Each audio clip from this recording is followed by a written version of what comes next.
Szeretettel köszöntöm az Innovatex Ökotex 2026. júniustól bevezetendő változásokról szóló tájékoztatón.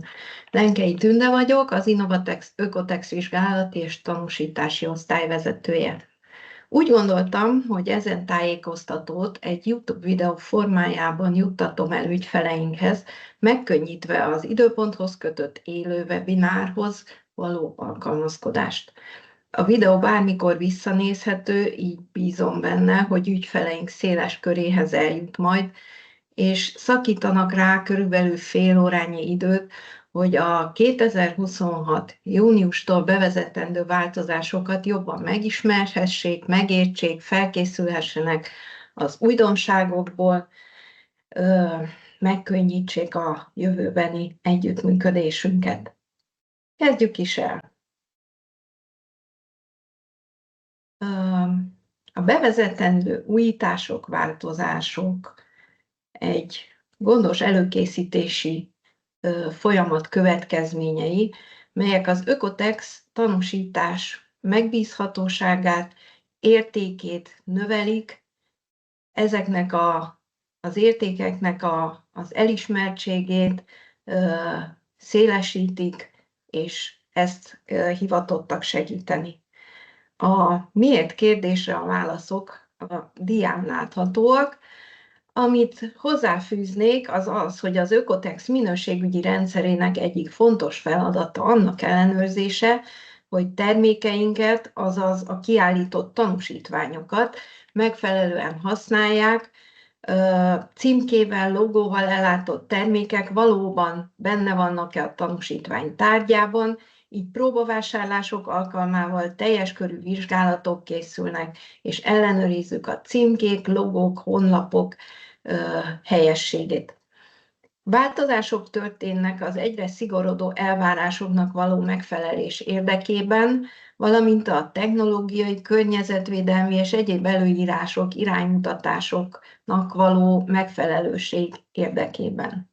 Az, hogy hogyan kerül ez bevezetésre, 26. március 1-én a svájci Ökotex központ tartott egy hivatalos tájékoztatót angol nyelven, ennek a linkjét kiküldtük önöknek, remélem sikerült megnézniük.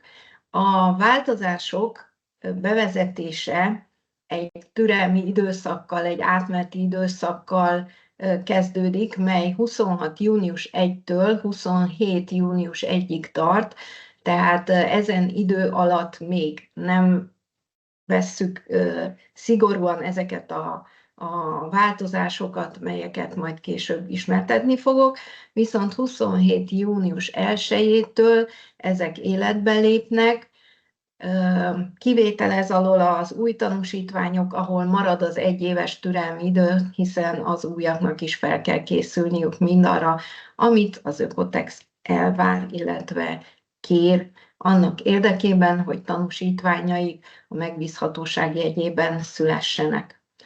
És térjünk is át arra, hogy mik azok a pontok, melyeket érint a változás. Az első talán, ami egy elég komplex dolog, a vizsgálati paraméterek és határértékeket érinti. Ezek felülvizsgálata évente történik tanúsító intézmények szakértői csoportjai által, és a központi Ökotex munkatársai felelősek az egyes területekért. A módosítások alaposan alátámasztott és kidolgozott elvek alapján először felterjesztésre kerülnek, majd szavazunk, és úgy dől el, hogy mit, mikor és hogyan változtatunk. A változások okai többek között a szigorodó normatívák és jogszabályoknak való megfelelés, mérési módszerek fejlődése, amiben a mintaelőkészítés is fontos szerepet kap, illetve a tanúsítási folyamat vizsgálatai során összegyűjtött tapasztalatok. A változások bevezetését követően a türelmi időszak az arra való, hogy mindenki megismerje a megfelelő intézkedéseket, és legyen idő felkészülni arra, felkészíteni a technológiát, a logisztikát, illetve más érintett területeket, hogy ezen követelményrendszernek megfelelően tudjuk a jövőben a tanúsítványokat kiállítani. A vizsgálandó paraméterek körét, ugye, mint mondtam, mindenféle jogi, illetve nemzeti szabványok, előírások összehangolása, illetve követelményeinek való megfelelés befolyásolja. Itt emelném ki a későbbiekben majd többször feltűnő SVHC rövidítést, ami a különleges aggodalomra okot adó anyagoknak a gyűjtő neve. Ezen anyagok REACH rendelet alá tartoznak, a hatásukat tekintve rákkeltőek, mutagének, toxikusak, környezetkárosítóak, és még sok-sok ilyen szigorú dolog felsorolható velük kapcsolatban. Ezek mind engedélyhez kötöttek, és a cél végső soron az, hogy biztonságosabb alternatívákat tudjunk keresni, és ezen anyagok felhasználását egyre inkább kiszorítani, vagy legjobb esetben meg is szüntetni. A vizsgálati paraméterekre áttérve, a változások nem kizárólag a Standard 100 tanúsításokat érintik, EcoPassportban is történnek módosítások, melyek hatással lehetnek a vegyszereket felhasználó Standard 100-as tanúsítvánnyal rendelkező tanúsítványokra is. Itt felsoroltam néhány változást, ami az EcoPassportot is érinti, közvetlenül minket, mint Standard 100 közvetve. Változnak a határértékek, változnak a paraméterek, melyeket vizsgálni kell, illetve nem. Tehát ez egy fontos lépés, hogy nem csak a Standard 100-at, hanem az EcoPassportot is érintik a változások. A következő a biopamutra vonatkozó változások. A Standard 100 és EcoPassport követelményeinek összehangolása érdekében a Textile Genesis programmal sokkal könnyebben végigkövethetőek azok az átmeneti tanúsítványok, amelyekkel elég nehéz volt eddig dolgozni.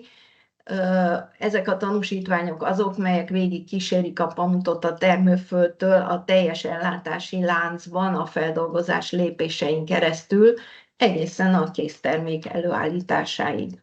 Tehát itt is egy nagy könnyítés, ez az új platform használata, sokkal könnyebb, sokkal egyszerűbb. És akkor következnek a Standard 100-at érintő változások. A táblázatban szereplő anyagokon én azt gondolom, hogy nem szeretnék egyenként végigmenni, de látható a felsorolásban, hogy milyen anyagokat érint a változás, az okokat és hatásokat. Az Ökotex honlapján a teljes lista megtekinthető a www.ökotex.com oldalon. A változások alpont alatt ez a lista teljes terjedelmében megtalálható. Mint már említettem, az SVHC, tehát a különös aggodalomra okot adó anyagoknak a csoportja REACH rendelet miatt szerepel itt ebben a táblázatban. Ez a lista folyamatosan frissül, tehát ezért van az, hogy az évente megtörténő felülvizsgálatok során mindig van egy-két anyag, ami bekerül az Ökotex listájában is, van, ami kikerül, majd később erről is fogok beszélni. Az, hogy milyen hatással lesz ez ránk, elég sokszor igazából csak a határértékben történnek módosítások, és nem mindig szigorítások. Van olyan vegyület, mely monitorozás alá kerül, eddig monitorozva volt, most már határérték lesz rá megállapítva, tehát elég változatos, de követhető, tehát kezelhetőek ezek a változások, nem olyan vészesek.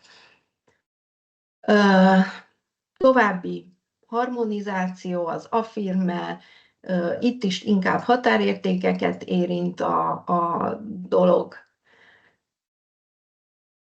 illetve kiemelném az egyik általunk többször vizsgált, illetve a partnereinknél többször előforduló PFA-kat, ami néha egy ilyen misztikus rövidítésnek tűnik. Ezek perfluor és polifluor alkil anyagok.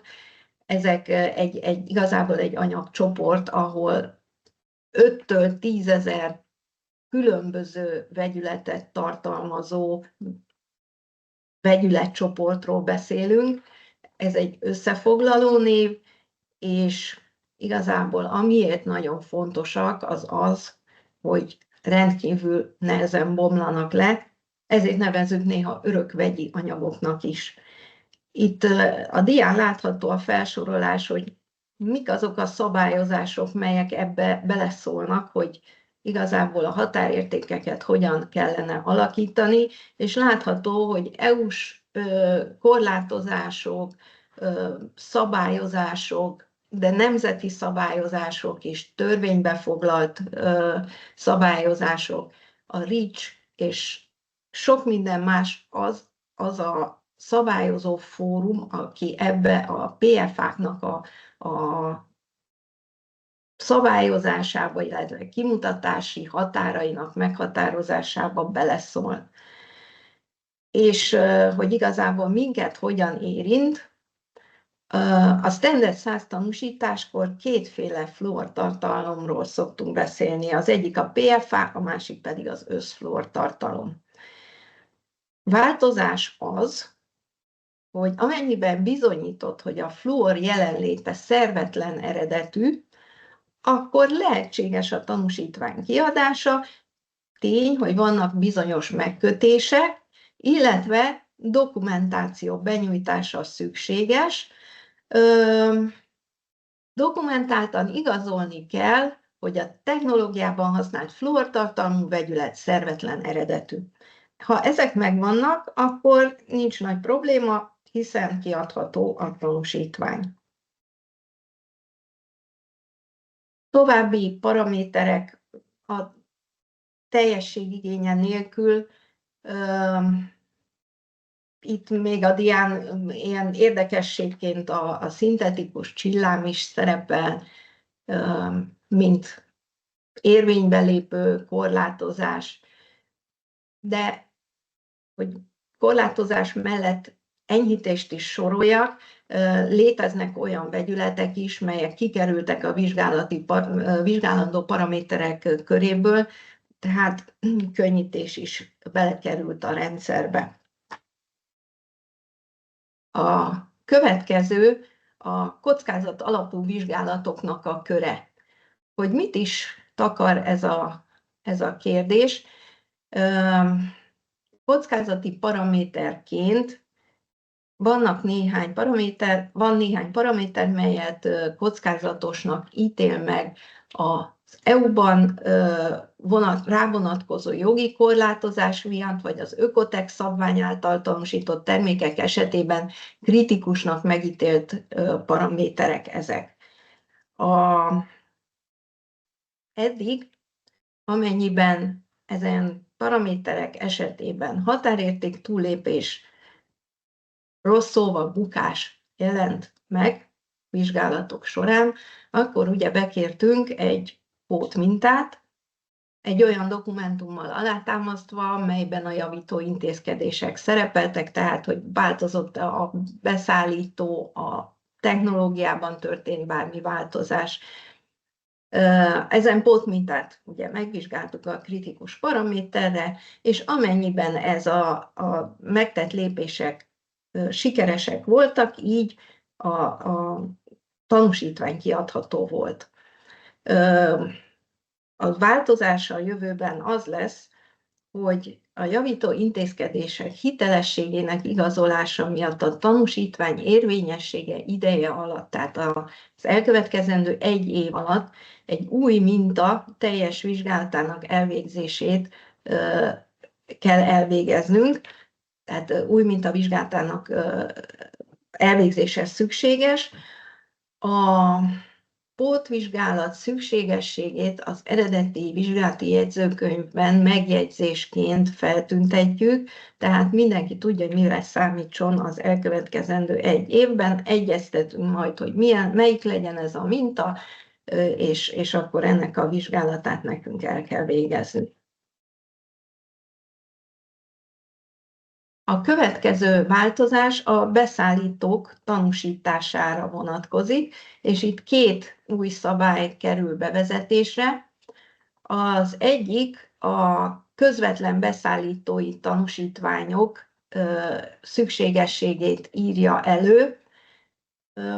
Jelenleg használt érintett dokumentumok a kereskedői nyilatkozat, illetve a nyilatkozat mechanikai kezelésről című dokumentum.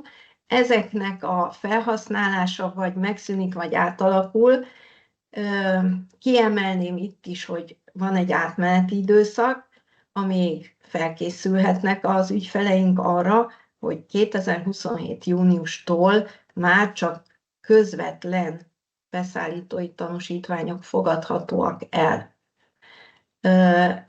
Ennek az oka az, hogy a nyomon követhetőség az bizonyítható legyen. Azt gondolom, hogy egy kicsit ez a közvetlen, közvetett, ez egy picit félreértés vagy bizonytalanságra ad okot. Ennek érdekében gondoltam bemutatni néhány példát, hogy hol is alkalmazandó ez az új szabály. Első példámban kereskedői tevékenységre vonatkozik az első példa. Eddig a kereskedői nyilatkozat elfogadható volt, most például egy tanúsított fonal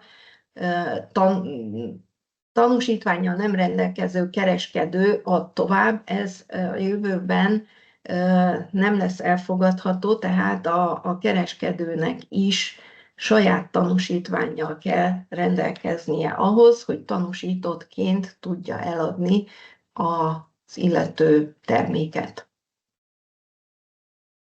Egy következő példa, egy varrodával próbálnám illusztrálni. Van egy nem tanúsított varroda, tanúsított összetevőkből dolgozik, tehát megvásárolja mindenféle összetevőt, amiből ő előállít egy bizonyos terméket, és eddig tanúsítottként adta el ezt a terméket.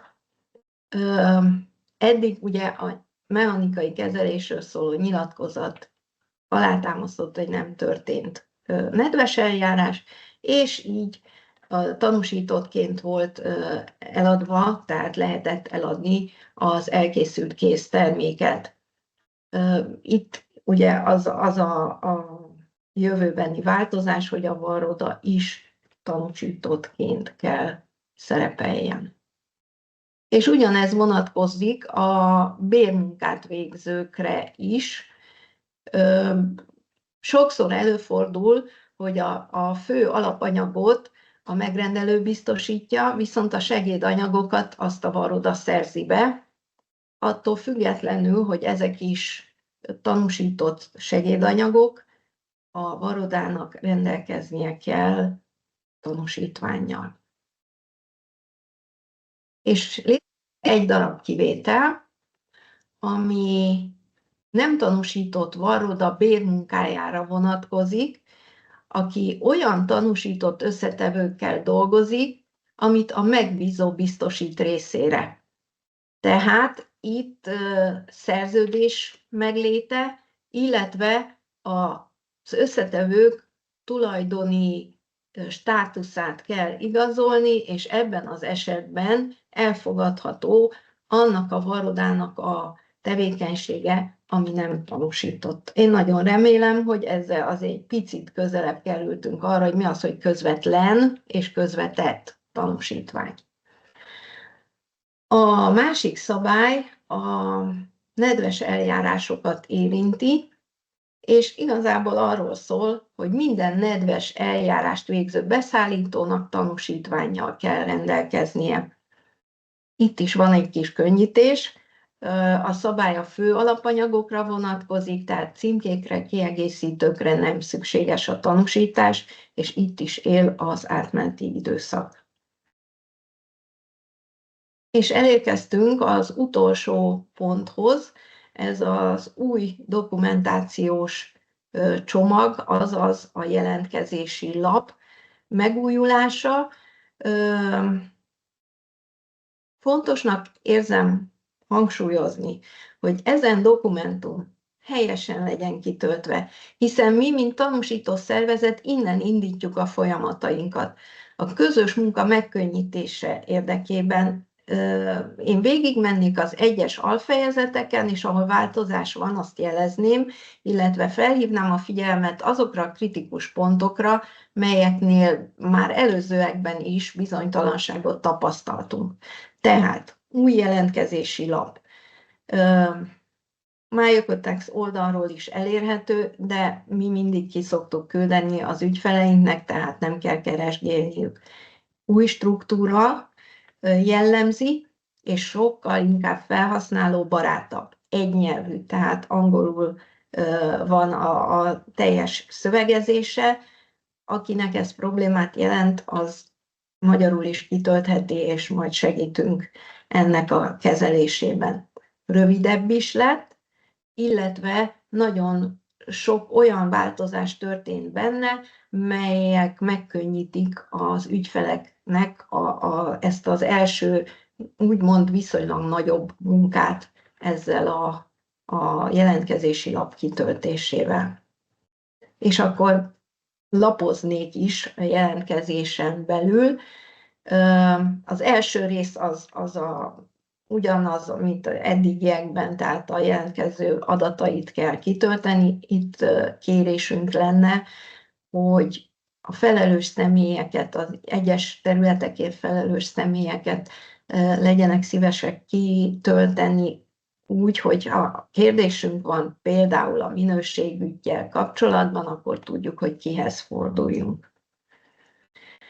A harmadik oldalon van egy egyéb telephelyek, raktárhelyek bejelölésére, illetve beírására fenntartott terület. Ezt is szeretnénk kérni, hogy töltsék ki, mert sokszor tapasztaljuk, hogy csak a központi telephely van feltüntetve a jelentkezési lapon, és akár auditkor derül ki, hogy még van még itt is, meg ott is egy-egy telephely, egy-egy raktár, tehát mi is úgy tudunk majd akkor ezekre az auditokra felkészülni, hogy tudjuk, hogy még mit kellene megnéznünk. A tanúsítvány típusai azok maradtak, az annexek, az osztályok. Negyedik oldalon van egy külön rész a tevékenység részletezésére. Itt amennyiben a jelentkező például egy gyártó, de kereskedői tevékenységet is folytat, tehát nem a saját termékét árulja, hanem megvásárolja valahonnan, ezt kérjük szépen bejelölni, mert akkor mi is így tudunk továbbiakban a tanúsítvány típusával kapcsolatban tovább lépni. Tevékenység részletezése nagyon fontos, hogy ne csak a fő pontokat, hanem az alpontokat is legyenek szívesek kitölteni, mert akkor így kapunk egy átfogó képet arról, hogy önök végül is milyen tevékenységet folytatnak. Van néhány rész, ami csak a bőrös tanúsítványokra vonatkozik. Ez jelen esetben, tehát nekünk nincs most olyan ügyfelünk, aki a bőrös tanúsítványra szeretné beadni jelentkezését, ez inkább az újakra vonatkozik, tehát ezeket nem kell kitölteni, nem kell azon izgulni, hogy most mit is írjak oda, hagyják nyugodtan üresen, és lehet tovább lépni. Van olyan rész, mely csak a vegyi anyagokat felhasználóknak kötelező, tehát ez is olyan, hogy ahol nem értelmezett, ott nyugodtan üresen lehet hagyni. A ez még igazából a következő oldal, 8. oldal ugyanez, hogy csak erre vagy csak arra a tevékenységre vonatkozik, és itt a 9. oldalján van egy ilyen rész az újrahasznosított alapanyagokra vonatkozóan. Tehát erre nagy figyelmet kell fordítani. Ugye tudjuk, hogy fontos az újrahasznosított anyagok mennyisége a tanúsítvány típusának meghatározásakor, tehát hogy sima vagy újrahasznosított tanúsítványt kell nekünk kiállítani. A felhasznált alapanyagok felsorolását az előzőekben a jelentkezési kérdőív mellékletében található, tehát a végén található táblázatok kitöltésével kellett megtenni. Ebben is változás történt, már is mutatom, tehát van ez az Annex 1 link, melyre rákattintva megjelennek a kitöltendő táblázatok. Tehát nem a jelentkezési lap végén, hanem itt most így megjelenik egy ilyen kitöltendő táblázat, ez egy Excel tábla, van neki 4 füle, amely ugyanúgy, mint az előzőekben a megvásárolt alapanyagokra, színezékekre, egyéb kemikáliákra, illetve az újrahasznosított anyagokra vonatkozik. Sokkal egyszerűbb a használata, ugyanis hosszú szövegrészt is be lehet írni az egyes cellákba, nem az van, hogy levágja a végét, és akkor következik az egyeztetés, hogy mi is volt ott még tovább. Nagyon fontosnak érzem kiemelni, hogy a felhasznált alapanyagok specifikálása során nem elegendő csak a megnevezés, tehát például, hogy cérna, hanem szükséges annak a további specifikálása, megadni az anyagi minőségét, a színét, vagy egy szövet esetében a különböző színezési módokat, illetve utókezelést, tehát itt nagyon fontos, hogy ez részletesen legyen kitöltve.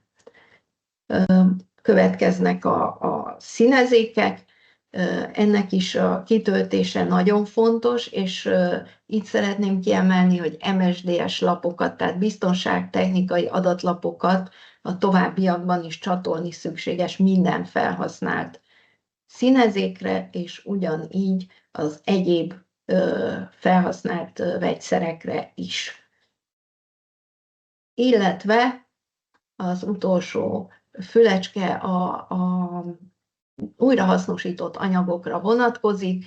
Itt nagyon lényeges a származás megjelölése, illetve ami itt megjelölve szerepel a dián, ezeknek az oszlopoknak a kitöltése nagyon-nagyon fontos számunkra. És hát tovább haladva, tehát mikor már megtörtént az alapanyagok kitöltése, eddigiekben volt egy kis táblázat a jelentkezési labban, mely arra vonatkozott, hogy milyen minták szükségesek a tanúsításhoz. Ebben is változás történt. Most már nincs meg ez a táblázat a jelentkezési labban, minden esetben a tanúsító intézet kérése alapján szükséges mintát beküldeni, és itt jegyezném meg, hogy abban az esetben, amikor nem történik vizsgálat a mintából, akkor is szükségünk van egy viszonylag kisebb mennyiségű, de az intézet kérése alapján összeállított minták együttesére, annak érdekében, hogy minőségbiztosításilag megfelelő módon tudjuk kezelni a teljes tanúsítási folyamatot. A 6. fejezet a jelentkező minőségügyi státuszáról szól, azaz, hogy rendelkezik-e harmadik fél által tanúsított minőségügyi rendszerrel, itt értem ez alatt az ISO 9001-es tanúsítást például, vagy saját kidolgozott rendszert használ. Nem probléma, amennyiben nincs ISO tanúsítvány, a saját rendszert is elfogadjuk, és kérésre, de nagyon sokszor már a jelentkezési lap kiküldése során elküldjük azokat a fontos szempontokat, melyeket tartalmaznia kellene ezen saját dokumentumnak. A jelentkezési lap végén van egy aláírós rész. Régen volt egy megfelelőségi nyilatkozat, amit külön kellett kitölteni és aláírni, beszkennelni, visszaküldeni. Könnyebbség, hogy most a jelentkezési lap végén, amennyiben egyetértésüket bejelölik a megfelelő négyzetben, ez a megfelelőségi nyilatkozat, ez automatikusan úgymond aláírásra kerül, tehát elfogadásra kerül, és nem kell külön írogatni, szkennelgetni, tehát ez is egy könnyebbség a jövőben. Én azt gondolom, hogy most már ennek a jelentkezési folyamatnak a végére értünk, és igazából szeretném csak röviden összefoglalni, hogy miről is beszéltünk eddig, mik a változások. Nagyon lényeges kiemelni, hogy van 1 év felkészülési idő mindenkinek, tehát nyugodtan lehet minket kérdezni, lehet velünk konzultálni, és akkor így a felsorolt vizsgálati paraméterekben történő változások, a kockázat alapú vizsgálatokra vonatkozó változások, a beszállítói tanúsítványok, tehát a közvetlen, közvetett beszállító, illetve nedves eljárás tanúsító beszállítói tanúsítások, illetve a dokumentum, azaz jelentkezési lap kitöltésével kapcsolatban bármilyen kérdés van, akkor nyugodtan forduljanak munkatársaimhoz, akár hozzám, és nagyon szívesen segítünk. És most így a végére egy nagyon-nagyon rövid 2 darab diát szeretnék azokról a fontos tudnivalókról kis ismétlésként, melyek a munkánkat nagyban segítenék, ha ez teljesen érthető, tiszta, egyértelmű lenne a jelentkezők számára. Tehát, hogy milyen tanúsítványtípusok vannak az Ökotex Standard 100-on belül, az alaptanúsítványon felül, mellett léteznek az újrahasznosított anyagokra vonatkozó terméktanúsítványok, léteznek speciális termékek tanúsítványa, illetve az egyéni védőeszközök tanúsítványa. Ezeknek a részletei már egy előző webináron ugye elmondtam, hogy mit fednek ezek.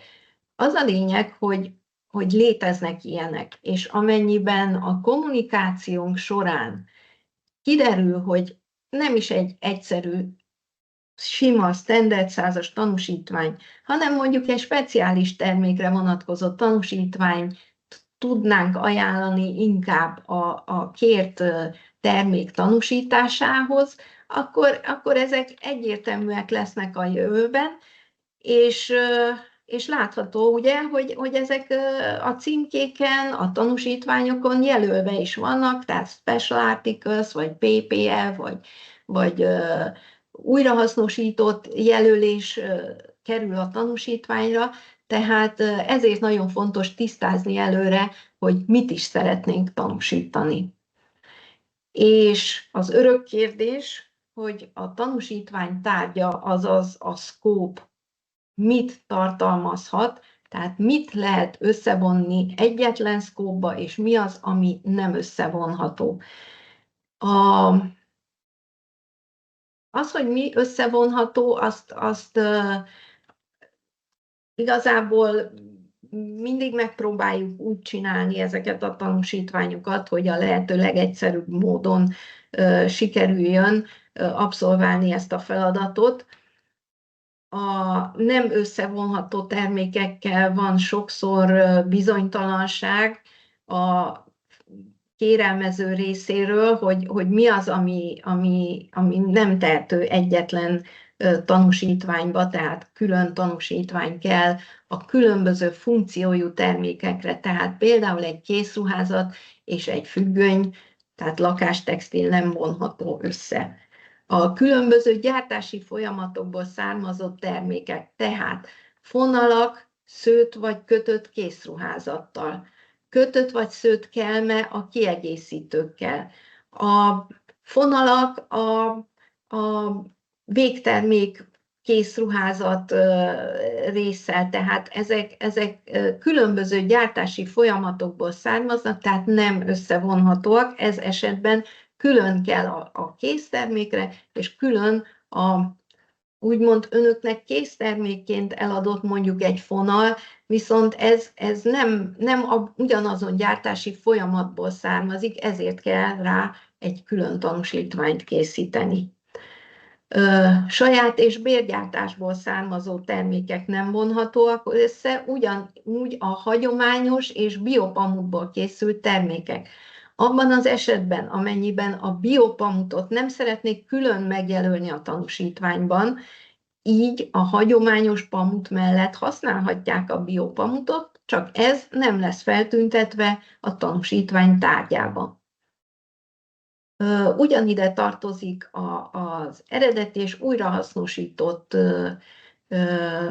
tartalom, tehát ha 20% újrahasznosított tartalom fölött úgymond recycling tanúsítványt tudunk, illetve kell kiállítanunk. Különböző kiegészítők, melyek nem rendelkeznek Ökotex tanúsítvánnyal, sem vonhatók egyetlen szkóp alá. Tehát itt látható cérna, gombtépőzár. Ezek csak ilyen nagyon rövid példák, de természetesen mindig megbeszélés kérdése, és nagyon szívesen segítünk, hogy mi az, ami egyberakható, mi az, amire külön kellene tanúsítvány, illetve hogyan tudunk a lehető leggazdaságosabban eljárni. Én nagyon remélem, hogy ezen tájékoztatóval sikerült kicsit jobban megérteni a bevezetett változásokat.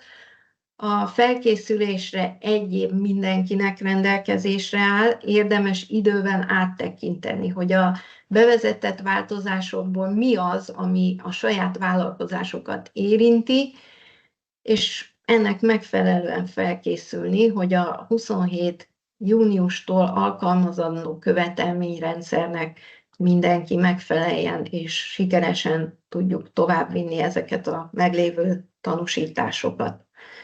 Kollégáim és természetesen én is szívesen segítünk bármilyen felmerülő kérdés, bizonytalanság megválasztásában, hogy az eddigi partneri viszonyunk sokkal közvetlenebb és gyümölcsözőbb legyen. A dián láthatóak elérhetőségeink, természetesen azon kollégákat is kereshetik, akikkel önök kapcsolatban állnak. Mindenki áll az önök rendelkezésére a kérdések megválaszolásában. Javaslom, keressenek bátran. Köszönöm szépen a figyelmet, a viszontlátásra!